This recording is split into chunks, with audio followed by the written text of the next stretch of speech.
Coming up next on Tech News Today, Apple might be in the market for MacLaren. Google finally releases the latest in its catalog of messaging apps, Allo. Technology is being used to improve sleep, but how well is it actually working? Priscilla Chan and Mark Zuckerberg are giving $3 billion to prevent disease, and Marty McFly would be proud of the upcoming release of Nike's HyperAdapt sneakers. All that and more coming up next on Tech News Today. This is Twit. Bandwidth for Tech News Today is provided by CashFly at CACHEFLY.com.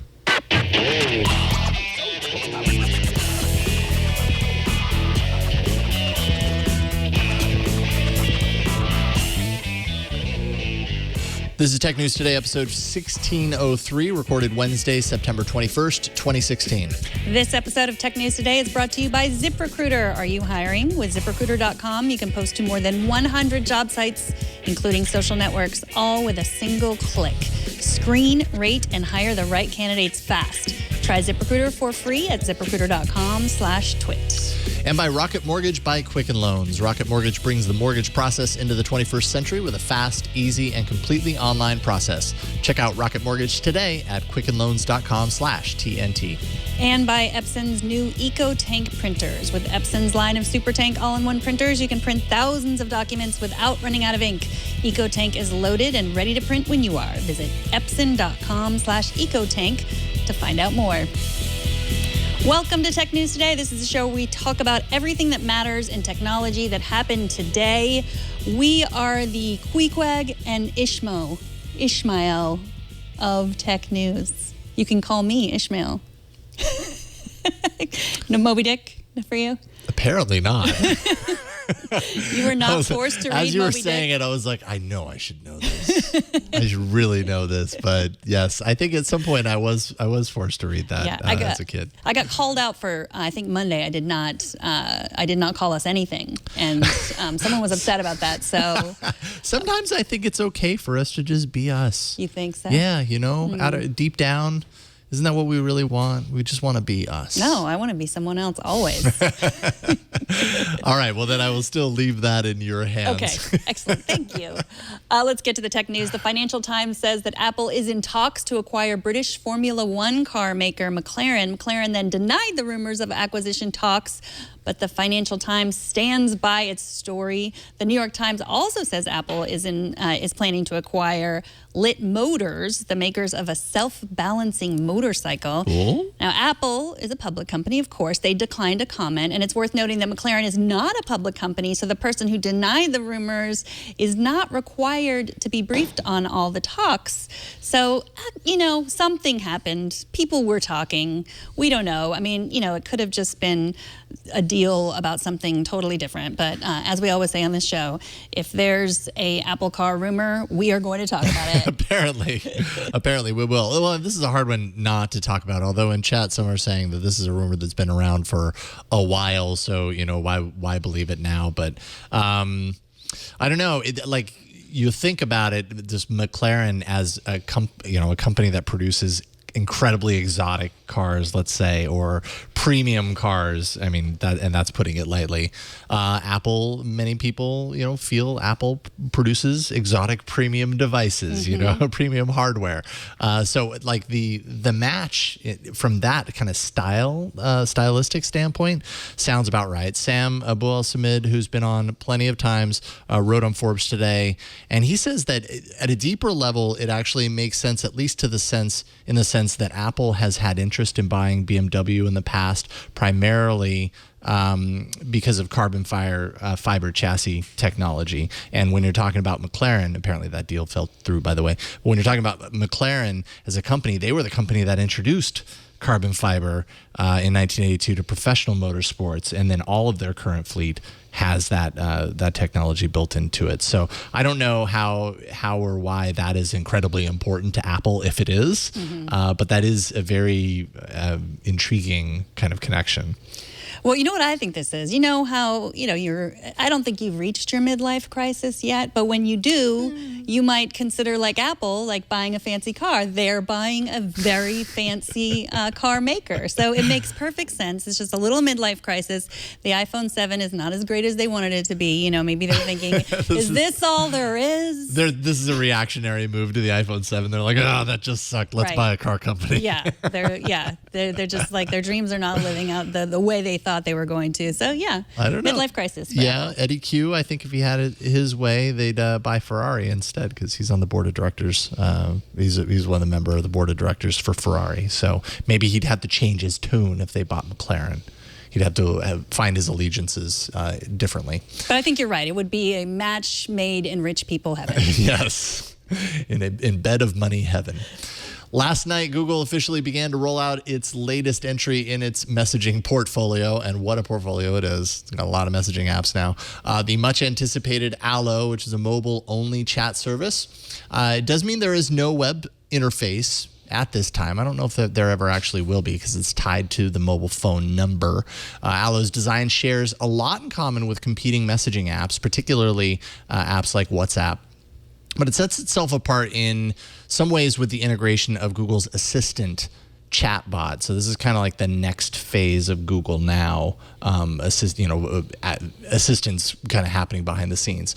They announced it at I/O, so Assistant. This is the kind of the coming out party for Google Assistant, and I'm sure we're going to see more at the event next month. This means that the user can send a message within any conversation to @Google, and in doing so, you ask it questions. You can ask the chatbot questions. That information is then shared with everyone within that conversation.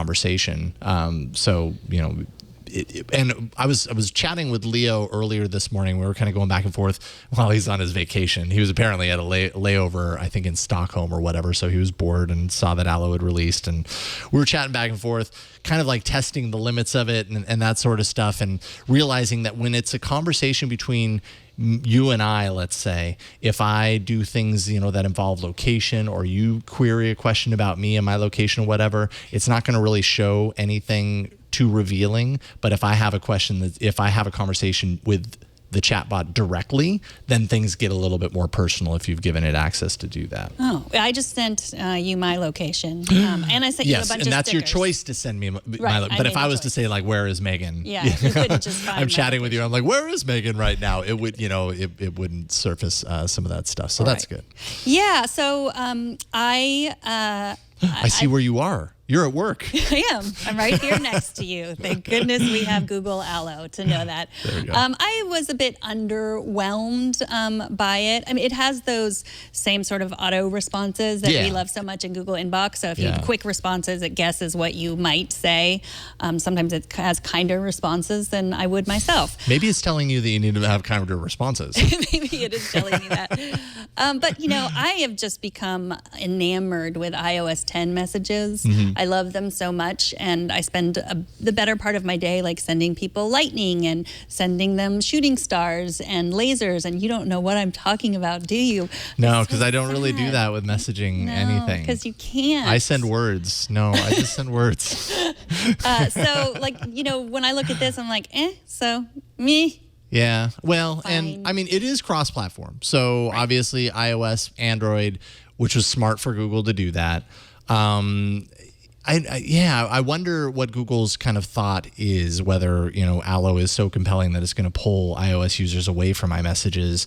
I don't know if that's ever really a reality to expect, because iMessages, that's Apple's platform. It's tied to the device, tied to that ecosystem, which is why something like Allo is kind of disappointing to me as an Android user, because I want the obvious iMessages solution for Android devices. I want it to be built in into the underlying OS in the way that SMS has fallback and stuff. And this Allo, by the way, doesn't do anything with SMS. SMS is pretty much vacant from this, and you can't set it as an SMS app. So what does that mean? Now I have to use another app for SMS, and I have to use Allo for some of my messaging. I still have Hangouts to use for some of my messaging.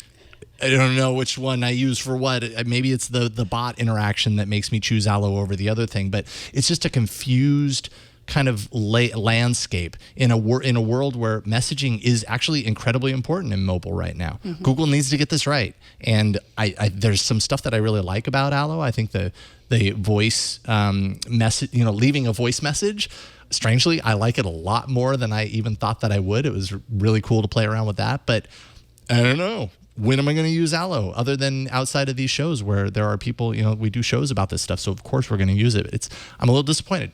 Yeah, I know. And then there's some privacy issues too. There are. They backed down from some of the privacy claims they made when they first announced it. And now a lot of people are saying don't use it. I mean, like the EFF, the Electronic Frontier Foundation, are saying, they are not respecting our privacy. Edward Snowden said, don't use it. It's Google's, congratulations, Google released their surveillance app today. And he basically said for the average user, Signal is better. And that's a silly thing to say. I mean, that, who's going to use Signal? I mean, average people. Yeah, I mean, I think more, overall what Snowden specifically is saying is encrypted communication is better than unencrypted communication. That's the song he's been singing for a few years now.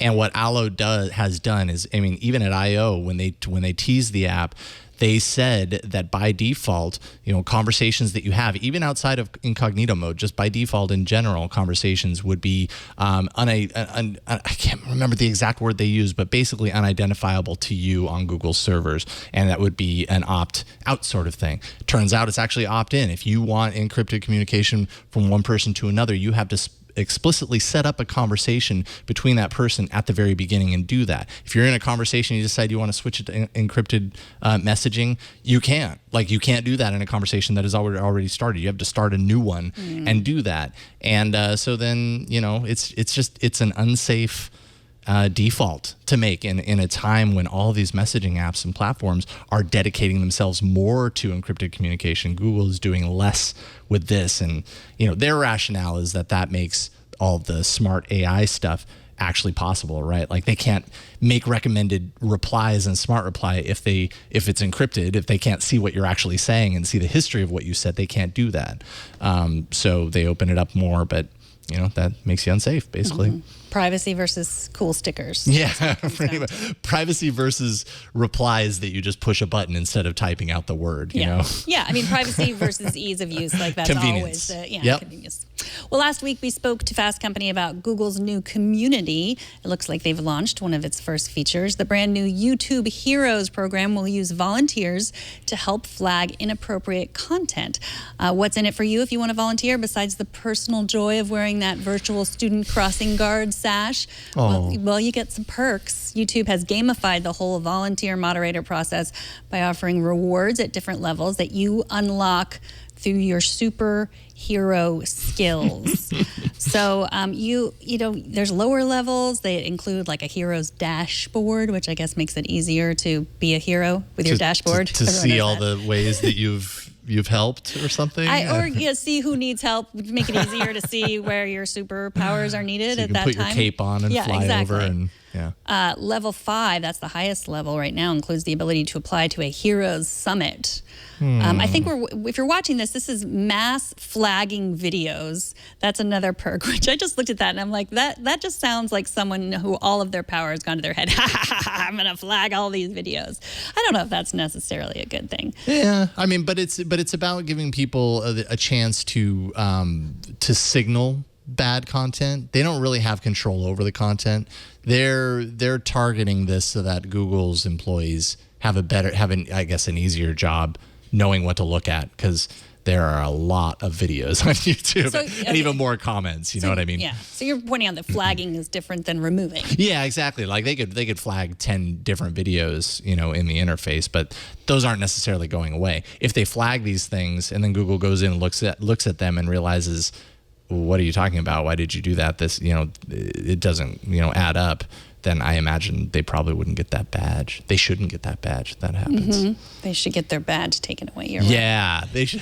They should get their crossing guard uniform removed until further notice. It requires 1,000 bad comments to be reported for you to get the highest tier of rewards. 1,000. That's a lot.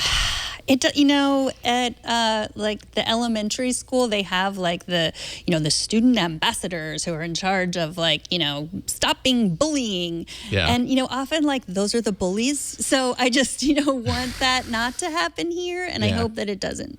Yeah. But I mean, we have also seen that in some of these communities, engaging the actual users to kind of get involved can be a pretty effective strategy. And I mean, of all places on the internet, of all social networks and platforms and everything that have challenges when it comes to, language and trollish behavior and all that kind of stuff, YouTube is probably near the top of that list and has been for a very long time.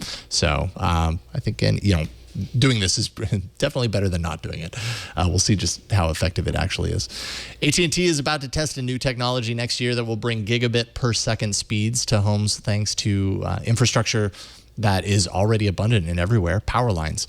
AirGig isn't the first attempt at turning power lines into a delivery mechanism for internet transmission, but this time around, armed with hundreds of patents, AT&T hopes to someday offer it throughout the U.S. and in other parts of the world where there's power infrastructure, but not yet high-speed internet. And this isn't actually, maybe painting a different picture, it isn't actually sending the internet through the cable itself. Basically what they're doing is they're creating these low-cost plastic antennas to mount on top of and along the power line structure throughout a city or wherever, and that sends the signal along those paths.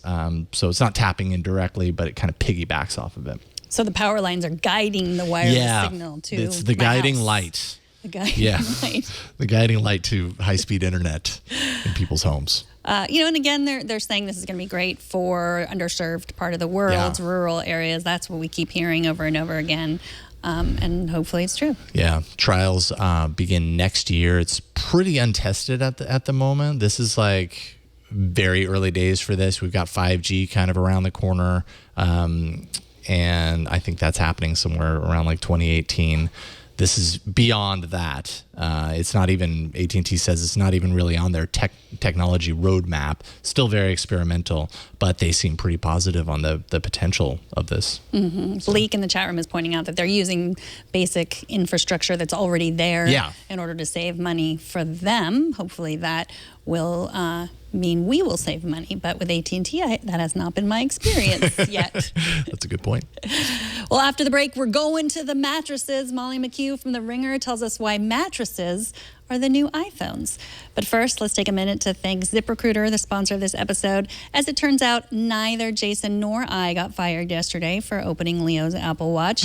But I did hear about it on Allo. You did? Yeah. What did he say? He didn't really say very much about it. He was like, I heard. That was about it. He didn't say it looked good on you. You should keep it? No. Oh. But I did tell him that we hit it with a hammer.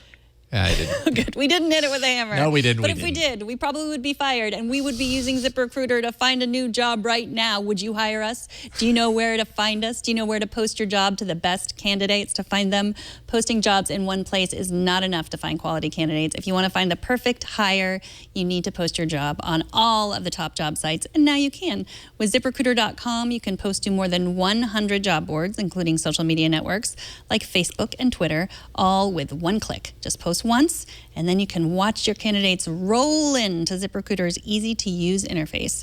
You can then search by skills or location, work experience, and many other things you can search by. ZipRecruiter's advanced matching technology delivers the most relevant candidates based on your criteria.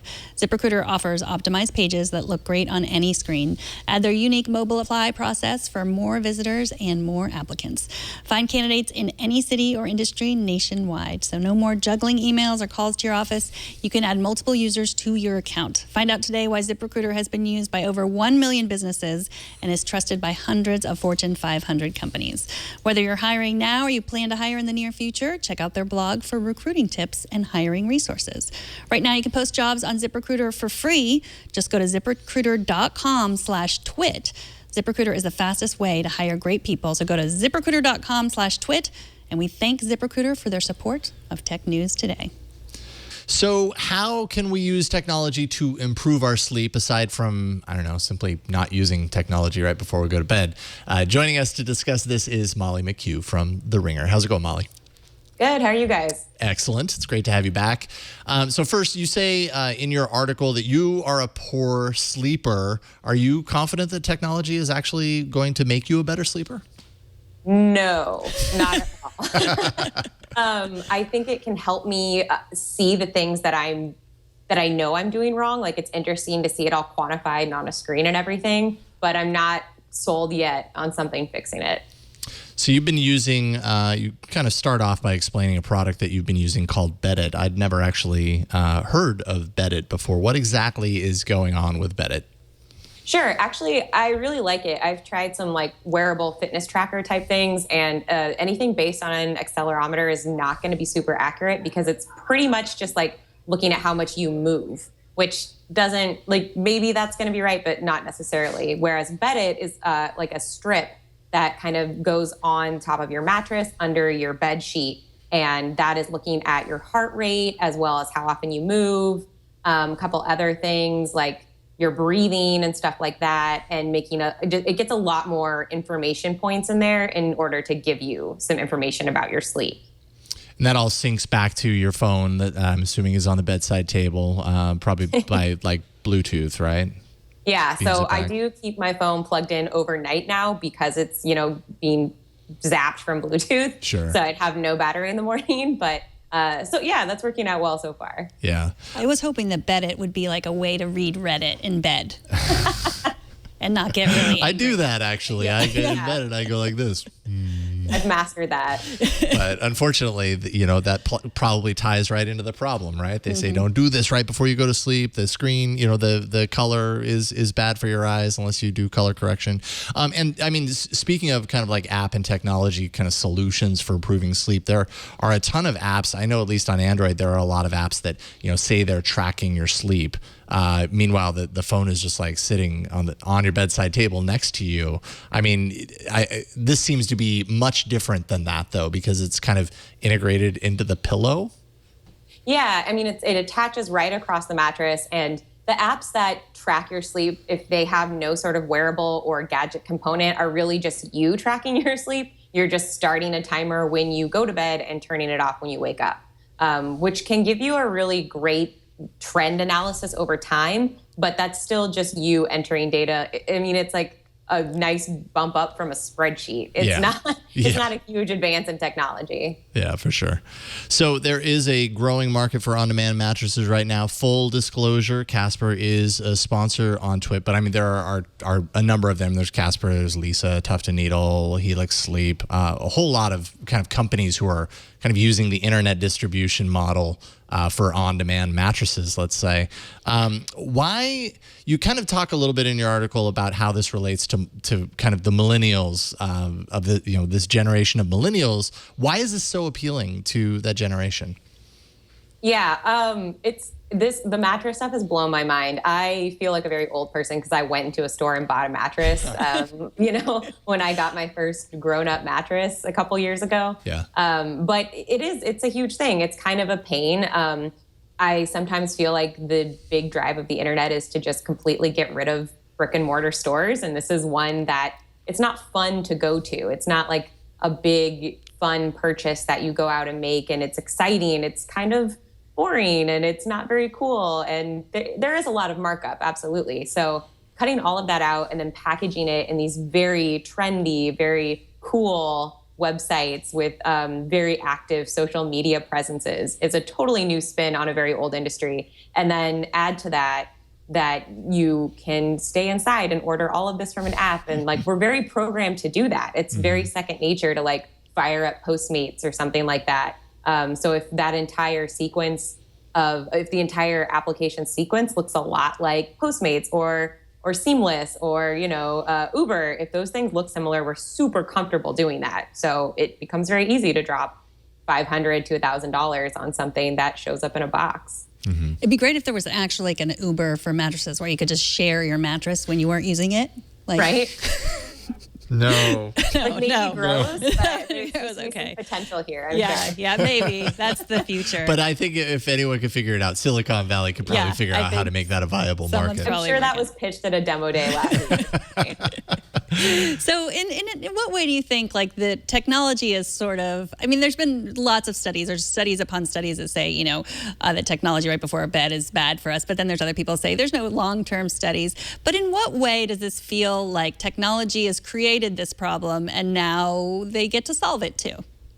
Right. I mean, like you said, the studies are kind of jury's out and people argue about it. I definitely think it's made it worse. Just like I used to be able to read all of I'd get into a book and read that and it would keep me up. Now I'll just do that with Instagram or Snapchat or something, and I'll sit there and do that for an hour longer than I should. But then the industry totally turns on its head and says, all right, we have this problem. We still want you to keep your smartphone near your bed, and we want you to be reading the internet and consuming the internet and using our apps as much as possible. So here are all these other solutions in order to better understand your sleep and then, go out and fix it yourself. But it's also part of this like human optimization so we can be perfect kind of thing that's going on that quantified self has completely sold us on. Quantified self definitely has. We talked about that a little bit. I think it was yesterday about how yesterday or the day before about how quantified self seems on paper. It seems like such a great thing. We have access to all this information. So why wouldn't we want to collect it and improve ourselves? But I think the underlying problem, one of my questions for you is just that, there are blurred lines when you get into this kind of world of like medical need versus not. They can't actually advertise, some of these technological products as, solving a medical need because that would bring in a bunch of, kind of regulation and all sorts of other things. But does the consumer actually know the difference? Do they actually know what to do with all of this quantified self stuff? It's one thing to get this information, but how does it actually improve the scenario? I think you have to be a really driven person in order to use quantified self so that it actually improves you, because for the most part, the things on the market now that are at least the most popular and consumer facing are just bringing in the data and then you have to act on it. There aren't things that we're doing a lot of yet that, you can change by pressing a button and suddenly your body performs better in some way. I talked a little bit about how some things are trying to do this with some, brain altering, mood altering technology. But those are still, there's a lot of people who have questions about them. They're not FDA cleared because, like you said, that makes it a lot more difficult to get these through and sell them.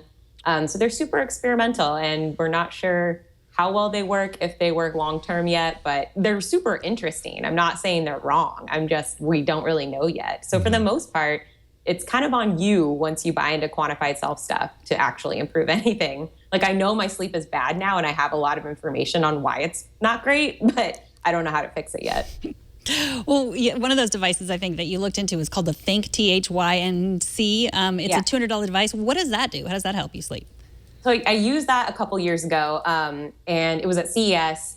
I'm super interested in it, but not sure about it yet. And it has this kind of one piece that connects to your temple, and then the other piece, you're controlling it via your smartphone, and you're basically sending these vibrations to your head. I would describe it as it feels like there's a gear tightening inside your brain a little bit.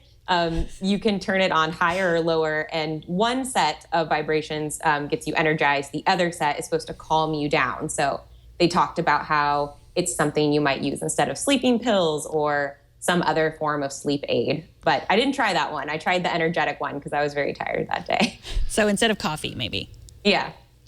Gosh, I look at that and hearing you explain it, it just reminds me of like, when I was a kid looking through like little catalog or like in the back of a comic book, let's say, and it has that page of these things that do crazy things and totally believe that it works, but I don't know that it does. And I mean, that's kind of an interesting transition into one thought that I had, which is that, for the longest time, the way that you tackled these issues, if you had sleep issues, a very popular solution was, okay, well, we will prescribe to you this sleep medicine to kind of tackle the issue, and that doesn't always solve the problem. It's you point out in the article it's a short-term fix, it's not a long-term fix, but isn't it kind of like we're just replacing one kind of fix with another fix? And maybe, I don't know, maybe there's something at the core of this that we're missing. I'm just not quite sure how effective it is. Yeah, I mean, benzodiazepines, they're not great for you long-term.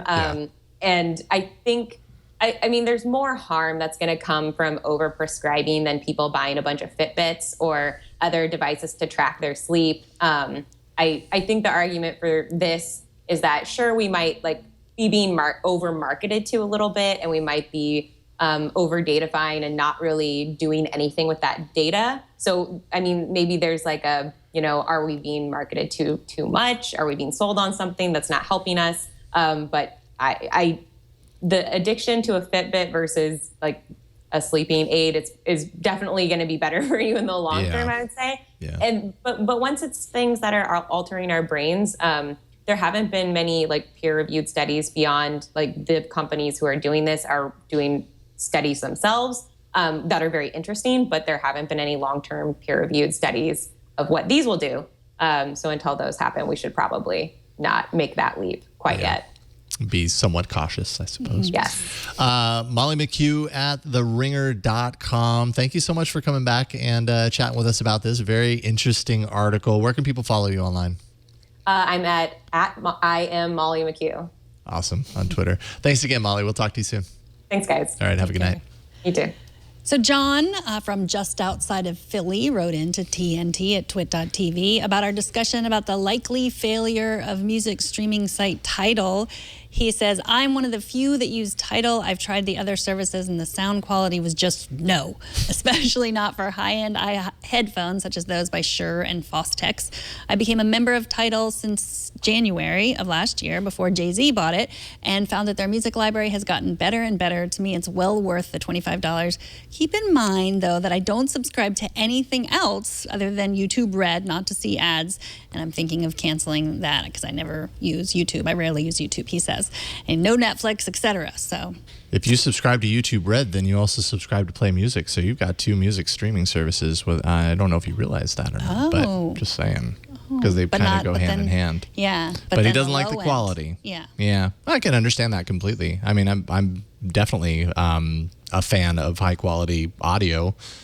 But for some reason, the convenience factor and also, I suppose, the cost, it's going to take a certain level of audio file to be okay with spending $15 a month more, let's say, on a streaming service to get that when, $10 a month is very appealing versus $25 a month. But they're out there and you are proof of that. So thanks for writing in.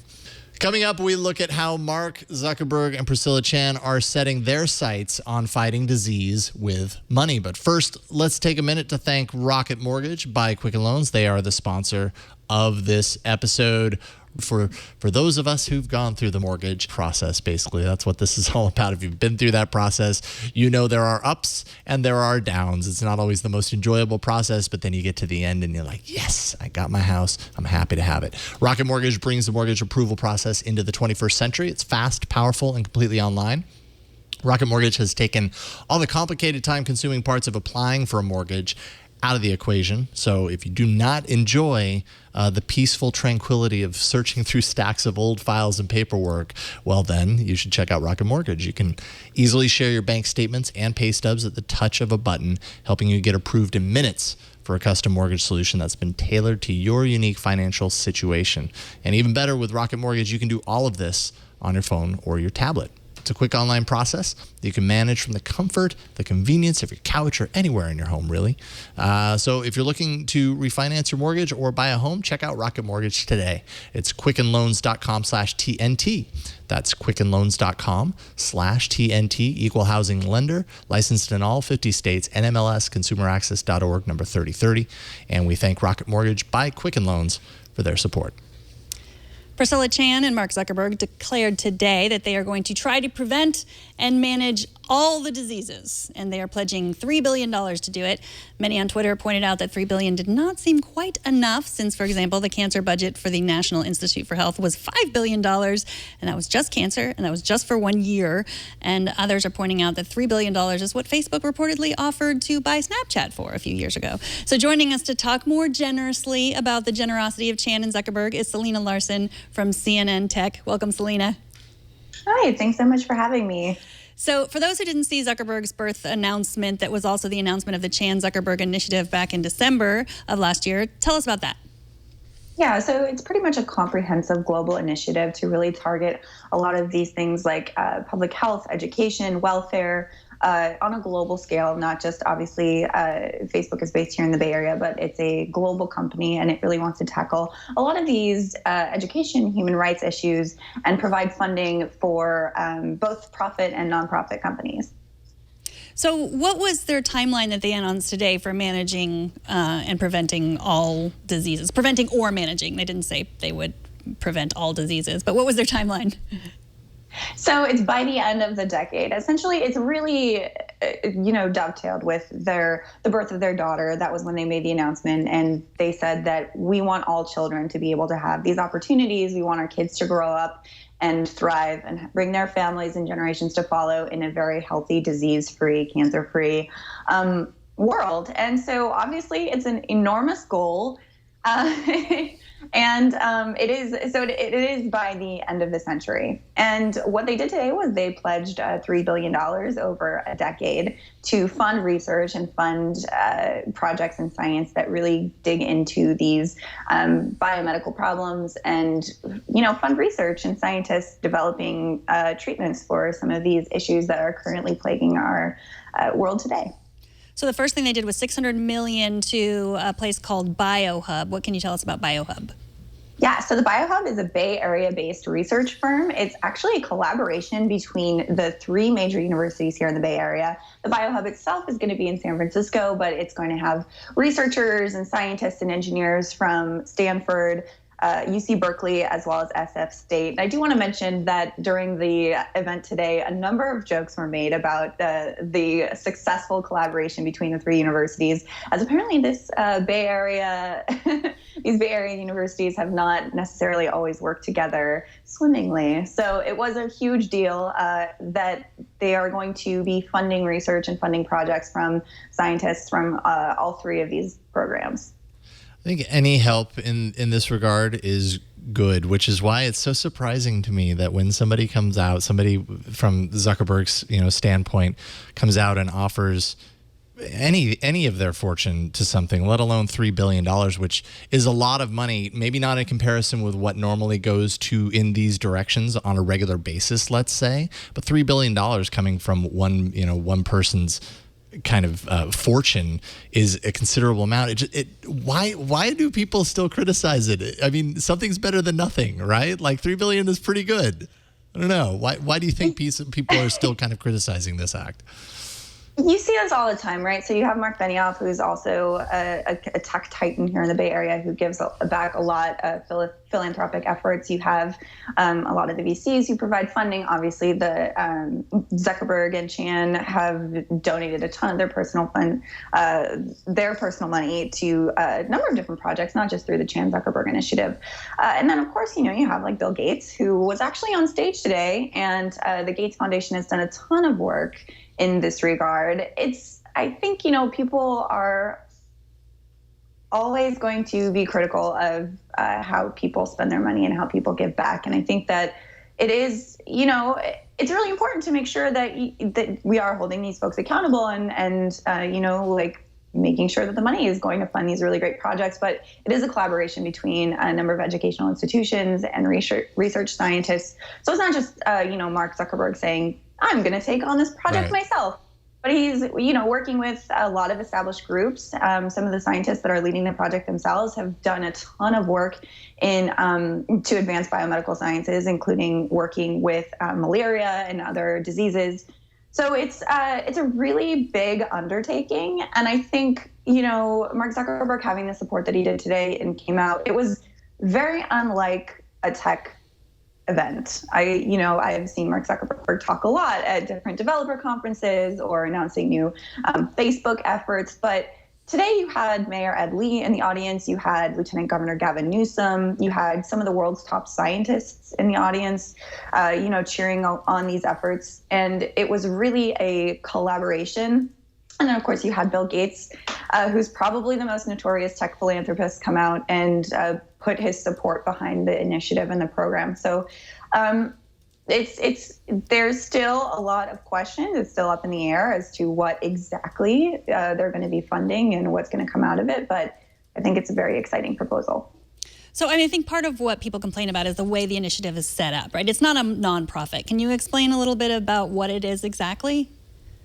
Yeah, so it's a limited liability company. It's a little bit different. So a lot of, when they first announced, a lot of people criticized the fact that it is a not-for-profit, but it has a different tax structure. And in this way, the Zuckerberg Chan Initiative can also fund for-profit endeavors. So it's not necessarily the typical nonprofit structure, which is the route a lot of people go.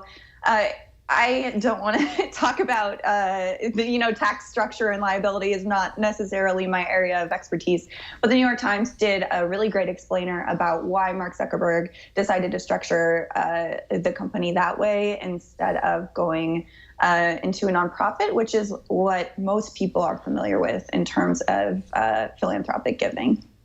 And I absolutely agree with you that, why are people complaining they're doing good? But I think also what's in people's mind, some people's mind is in 2010, Zuckerberg gave $100 million to help failing schools in Newark, New Jersey. He worked with Cory Booker, and it was a complete failure because it ended up being that tons of money went to consultants who were getting paid $600 an hour or something. And then the teachers, the actual public school teachers, were being forced to work more hours. They were being forced to work in the summer. And and Zuckerberg he said about that, I don't know if he came out and said he failed, but he admitted that he really, he's from California. He didn't really have business going into, New Jersey schools and saying I am going to help you all because I know exactly how this works, because he didn't know how it works. Right. I think this is slightly different. I think he learned from that experience, but I do think that's why people aren't just they're giving money, everything's wonderful, because it has to be managed in the right way or it's going to be wasted. So. Mm-hmm.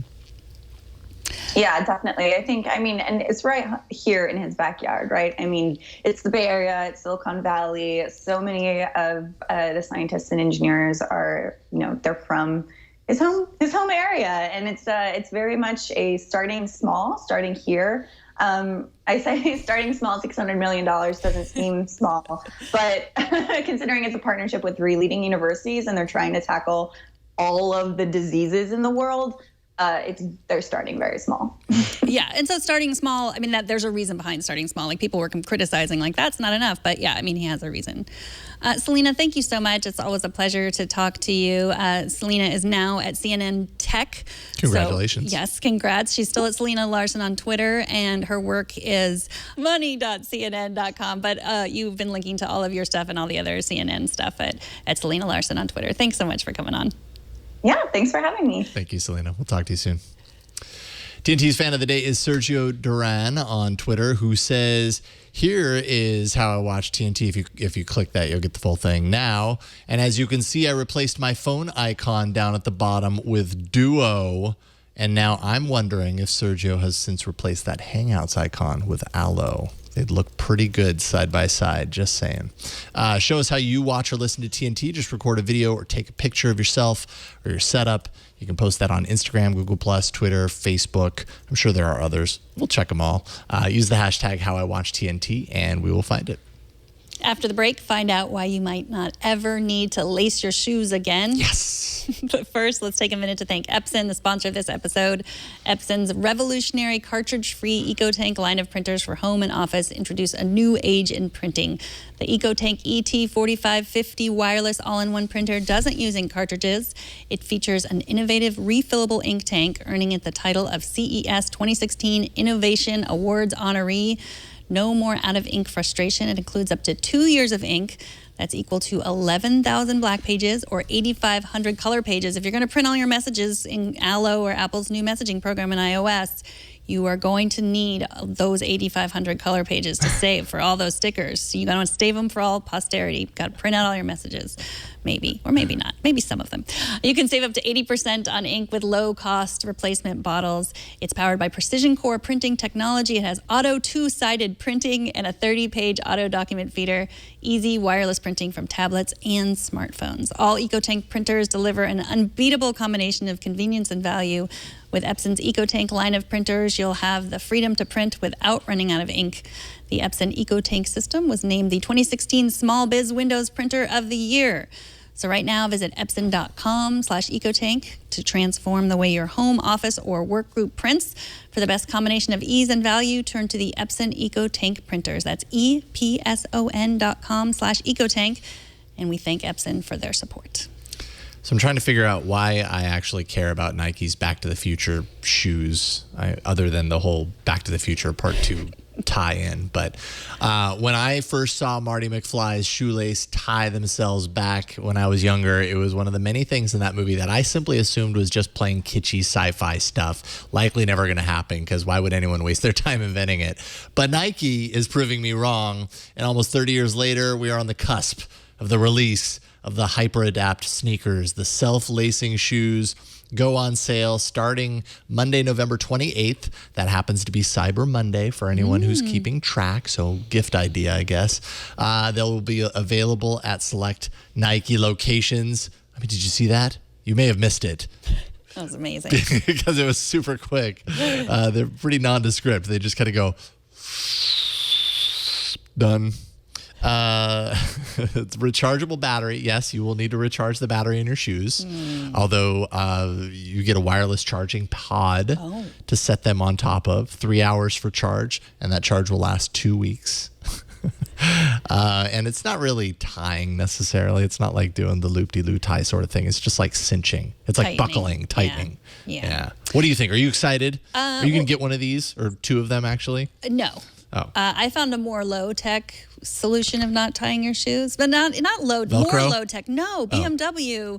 I saw this in Business Insider. BMW has new laceless running shoes that they did. They have a partnership with Puma, and they were inspired by a BMW, and they have like car-like materials. And I think we're watching those now. And you just turn a little crank. I don't think you have to charge it at all. It's completely electric. Or non-electric, I don't know. Turn a crank. It uses gas, I think. I don't know. No, you just turn a crank, and that's how it ties. Okay, But let's see. yeah, I want to those see. They're look made nice. of a less. I don't know. Comfortably They're on the pretty feet. futuristic Yeah. looking, definitely. I don't know. Instead of using laces, you rotate the disc to tighten the shoes.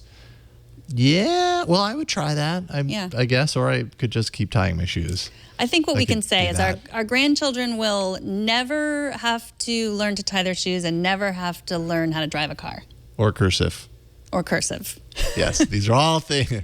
Cursive, driving, and tying shoes. Probably the pillars of important things to solve before the end of humanity. And thanks to Nike, we will. And BMW. And Puma. Puma. TNT records live every Monday through Friday at 4 p.m. Pacific, 7 p.m. Eastern, 11 p.m. UTC. That's at twit.tv/live. You can be part of the show by emailing us at tnt@twit.tv. You can leave us a short voicemail at 260-TNT-SHOW, and you can find us on Twitter. We're at Tech News Today TV. You can subscribe to the show at twit.tv/TNT. And if you're going to subscribe on iTunes or any other place that lets you leave a review whether you like us or not. Just leave a review. We look at those. We like to hear what you like, what you don't like. And if you don't want to leave a review somewhere, you can leave a review on Twitter for me. I'm at Megan Morrone. Or you can leave a review to us at our email, tnt@twit.tv, and then we'll read that. Before we end, Conky makes a really good point. This just in, slip-ons have existed for 100 years. Really good point. That's how you get around tying your shoes. You just slip your foot into the slip. They never fit right, though. They're not good for like running and exercise. You wouldn't want. So I'm not these a big are fan apparently of slip-ons. So, but hey, to each their own.